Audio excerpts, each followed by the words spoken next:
First of all, for anybody who is confused or isn't as familiar, can you just explain what is metabolism?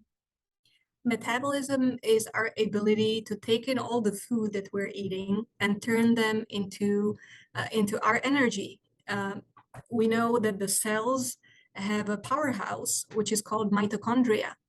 And the mitochondria are like a powerhouse of the cell. They just burn the energy.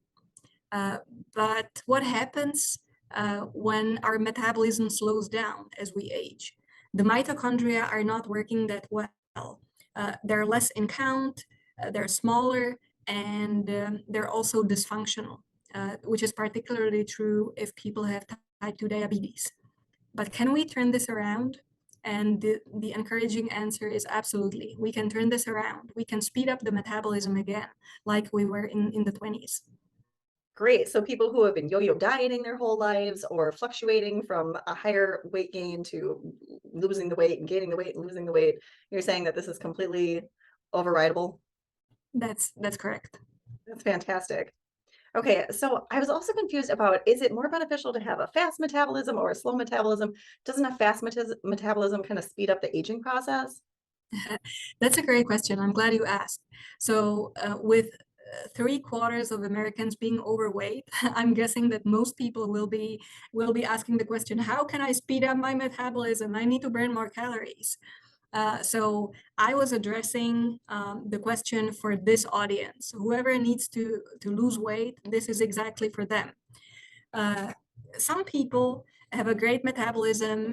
They can keep up with their exercise habits and just match the diet that they're eating, and they don't seem to need any special advice. And there is just a small fraction of the population whose metabolism tends to be really fast, and it may be due to many factors. First of all, it may be people who have problems with their thyroid. So, if a fast metabolism is your case, you want to definitely check in with your physician to see if there's any explanation for the super fast metabolism that you're experiencing. Okay. So I'm still impressed with the ability of intermittent fasting and time restricted eating to boost metabolism. So I've always been told that we go into some kind of starvation mode if we don't eat for long periods of time and then we store more of our energy. So can you kind of elaborate on that common misbelief? Yeah, thank you for asking. When we start fasting after about 14 hours without food, your immune system gets much more efficient. It triggers autophagy, which means cleaning up. It's like a cleaning crew. Basically, when you're fasting for at least 14 hours, the cleaning crew comes in and cleans everything. Or it's like pruning an apple tree. If there's branches that are uh, dry, that don't produce enough fruit, you just cut them off, and that will enable the branches that are bearing fruit to bear even more, have more energy. And that's exactly what's happening in our immune system when we fast. So fasting is also has been used for people who are on chemotherapy. For example, if you fast for at least a day before chemotherapy and a day after, you lower the risk of the adverse effects of chemotherapy, and you maximize the immune function on the cancer. So it's been shown to really help even in cases like chemotherapy and cancer. So it optimizes the immune system. And now the question is, why is it working for our metabolism? And it looks like the answer is in the flexibility of our metabolism, the metabolic flexibility. When we eat a meal, we want our body to burn carbohydrates as the main fuel, and that's how our body is built. But when we don't have a meal, when we fast, we want our body to switch from carbohydrates to fat as the main fuel. So if we train our body, it will become more metabolically flexible. It will be able to switch between carbohydrates when we eat a meal to fat as the main fuel when we fast. Very interesting. Thank you, Hannah. Can you describe what circadian rhythms and clock genes are and how they have an impact on meal timing and size? Like you mentioned, eating breakfast like a king, lunch like a prince, and dinner like a pauper, for instance. Yeah, I'm glad you asked.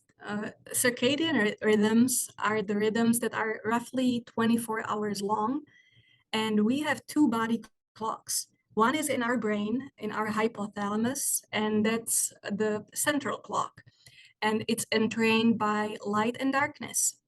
Uh, the second clock is peripheral clocks, which are in each organ of our body. And the peripheral clock needs to be aligned with the central clock. And this is done by the rhythm of eating and fasting.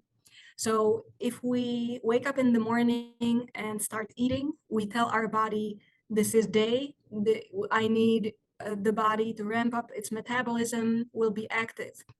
And when you stop eating, ideally before sunset, you signal to your body, it's time for rest. It's time to recover, and I will not need any more activity today.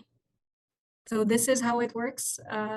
And the meal timing and frequency play a major role in synchronizing the peripheral and the central clocks. Okay, so will you explain how evening meals deposit more fat based on these hormone fluctuations that occur during the day? Yeah, there's many hormones that change their levels during the day. And there are a few factors why this happens. First of all, we tend to be less active after an evening meal. So if you eat the same amount of calories in the morning and in the evening, there's a probability you'll be more active during the day than after your dinner. That's factor number one. But factor number two is really the fluctuations in your hormones. For example, the stress-related hormone cortisol is secreted mostly in the early morning and is declining over the day. So that means in the morning you will be able to burn the calories more efficiently than in the evening. The same is true for insulin action. It's much more effective in the morning compared to the evening. So your blood sugar control will also be better after the morning meal, after breakfast, compared with dinner. So this is a fascinating area of research, and we're learning as the research continues, and it's really wonderful to be able to use all the knowledge to optimize our metabolism. Yes, you are providing the public with so many tools, and I greatly appreciate it. So, can you tell me what would you feel is the ideal time that we break our fast in the morning? And does it matter what we break our fast with, whether it's like a sweet breakfast or a savory kind of breakfast, vegetables, and whole grains and such? This is an excellent question. Each one of us has a different schedule, and someone can eat before they leave and can eat at home before they leave for work. Some people need to have their breakfast at work. Both are fine, but generally speaking, the earlier you start eating in the morning, the better. And also the earlier you stop eating in the afternoon or early evening, the better. Okay, so there's no set time frame for Exactly. one person. Okay, just depending on your schedule. Great. And does it matter what kind of breakfast we eat? Uh, we we discussed what to eat in the last section of the talk. We looked at the benefits of a plant-based diet. So I would highly encourage all of you to give it a try with a healthy, low-fat vegan breakfast. But it can be sweet or it can be savory. It can be oatmeal with blueberries and some nuts and seeds on top, or it can be tofu scrambled with a whole rye toast. So the taste, is it supposed to be sweet or savory? Some people also eat leftovers from lunch or dinner. Some people like soup, or some people even like spaghetti with marinara sauce and basil. Uh, Whatever you choose to eat, as long as it's vegan and low fat, that's the best composition for your weight loss as well. So I know you're a big advocate of time restricted eating. So I was curious, do we prioritize our time restricted eating schedule over listening to our hunger drive? Like, say you are trying to follow that 6 hour window or that 8 hour window. And I'm not trying to get too dogmatic about this or too rigid, but say you're just not hungry at the time of day that you would normally have your last meal. Should you eat anyway, or should you wait and go past your TRE to get to a point where you're eating inside of your hunger drive? Yeah, definitely. I mean, we're also taught that breakfast is the most important meal of the day. So I can't tell you how many people are like, they wake up and they're like, I better eat really fast, like as soon as you get up. And the research doesn't support that either. It's basically, that was like started as a marketing scheme from like Kellogg's, that's like what we were taught, eat your cereal, eat your breakfast. So I don't ever advocate for eating when you're not hungry, but I also have seen this time and time again, that if you stick to the same times every day, that's when you'll be hungry. Your body adapts to that too. Everything again about food is habit. So if you eat, I have my clients pick the times that they eat and stick to that, and then they end up being hungry at those times of the day. And it also mitigates hunger the other times of the day. So yeah, you could train yourself to be hungry and not hungry. And definitely I don't want anyone to push themselves to eat when they're not. But anytime you eat in excess, you will store the extra, because that's how we work. So do you consider fasting an effective tool for weight loss? Not fasting per se. So time restricted eating is a version of fasting. Fasting has extraordinary health benefits, as evidenced since Hippocrates' day. There's so many publications, and people have been fasting in religion and for so many ways, for healing, for so many different purposes throughout history. But one of the benefits of it is just having time in the fasted state where your body can heal and recover and repair, which you can't do because digestion and absorption is a really metabolically heavy and intensive process. So giving yourself time off is a good thing. Now, but having a period of time, like what is a fast, right? And that's debatable. But like most people, I don't consider a real fast for less than 3 days, because you're really not going into those longer term adaptive kind of processes that happen.